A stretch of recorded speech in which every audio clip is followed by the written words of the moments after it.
মমতা ব্যানার্জির ক্ষেত্রে উনি তো মুসলমান সমাজকে শুধু হেজাব করে মুসলমানদের খেয়েছে, মুসলমানদের ভোটে নবান্ন দখল করেছে, মুসলমানদের খুন করেছে, মুসলমানদের পুড়িয়ে মেরেছে, আর মুসলমানদের ওপরে অত্যাচার করেছে, মুসলমানদের জেল খাটিয়েছে। উনি এমন কি কাজ মুসলমানদের ওপরে চাপাই নেওয়ার করেনি।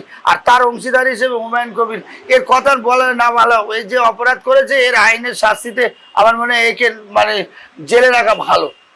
দেখুন, মুসলমান যারা প্রকৃত জাতীয় মুসলমান, যাদের বিবেক শিক্ষা আছে, বিবেক একটা কাজ করে আর বিবেক হারা একটা কাজ করে, যাদের বিবেক আছে তারা বিবেক অনুযায়ী কাজ করবে।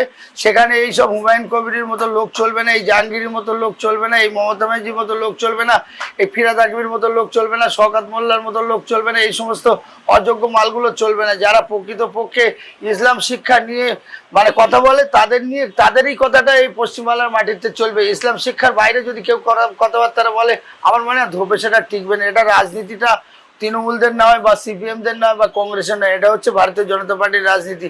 এখানে হিসেব করে চলতে হবে, হিসেবের বাইরে হলে তোমাকে গাড্ডায় পড়তে হবে, কেউ ঠেকাবার জায়গা থাকবে না। বলছিল যেটা যে ঝান্ডা ধরার লোক থাকবে না, তো আমি হুমায়ুন কবিরকে বলছি সত্যিকারের এখানে যদি মানে লাইনের বাইরে যায় তো ওনার আর মানে ও গাড্ডা থেকে উনি খিয়েও উঠতে পারবে না, আমার বিশ্বাস আছে এটা ভারতীয় জনতা পার্টির উপরে। যারা চোরকে সাপোর্ট করে এরা একটা বড় চোর, যারা ভালো লোককে সাপোর্ট করে তারা একটা ভালো। তো হুমায়ুন কবিরের মতো মানুষ, এরা তো মমতার সঙ্গে আন্ডারস্ট্যান্ডিং, আর ওখান থেকে ও যেখান থেকে রাজনীতি শিখেছে, কোন দলে ও ছিল না, ও কংগ্রেসে ছিল, বিজেপি ছিল, ও আবার ফের কংগ্রেসে গেছে, ফের তৃণমূলে এসছে। ওর চরিত্র বলে কিচ্ছু নেই, ওর নিয়ে কোনো মন্তব্য করা যায় না। আর ওকে যদি নিয়ে মন্তব্য করা যায়, ও সেদিন যে ব্যবহারটা করেছে, এর আগে ভোটের আগে সেনাদের নিয়ে যে ব্যবহার করেছে, তাতে এখনো পর্যন্ত সেনা আইনে বা ভারতবর্ষের আইনে ওকে সংবিধান অনুযায়ী ওকে জেলে পুরে রাখা ভালো, কারণ ওর মতো লোক বাইরে থাকলে সমাজ দূষিত হবে বলে মনে হয়। ফিরহাদ হাকিমকে আমি একটা কথা বলেই তবে এগিয়ে যেতে হবে, যে ফিরহাদ হাকিম এনার বাপ ছিল বাঙালি, মা ছিল বিহারি। এই রকম ধরনের যদি মুসলিম হয়, এদের তো চরিত্র এরকমই হবে। তার কারণ চরিত্র ভালো হতে গেলে মা বাবা উভয়ের ভালো হওয়া দরকার।